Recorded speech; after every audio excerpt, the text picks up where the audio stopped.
Đừng bao giờ giận mẹ, dẫu mẹ có khắt khe. Vì đời này có lẽ chỉ mẹ không bỏ mình.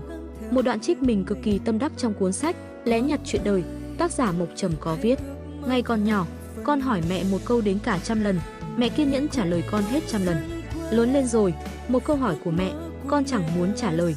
Ngày còn nhỏ, con biết chải tóc cho mẹ, biết khóc khi mẹ bệnh, biết ôm chặt mẹ và nói con thương mẹ nhất trên đời. Lớn lên rồi, tự nhiên thấy mẹ phiền, mẹ lắm chuyện, lo những thứ không đâu, bao nhiêu con tự mình lo được. Ngày còn nhỏ, đi đâu con cũng kè kè ở bên mẹ đi xa một chút, lại khóc, lại la. Lớn lên rồi, chính con lại là đứa xa mẹ, không còn phải sợ mẹ đi xa, chỉ sợ mình đi mãi, quên mất đường về nhà. Cuộc đời mẹ có nhiều cái sai, nhưng chỉ có thương con là điều duy nhất đúng. Nên con trai phải nhớ, chả có người đàn bà nào cầm tiền của con mà rơi nước mắt đâu, ngoại trừ mẹ.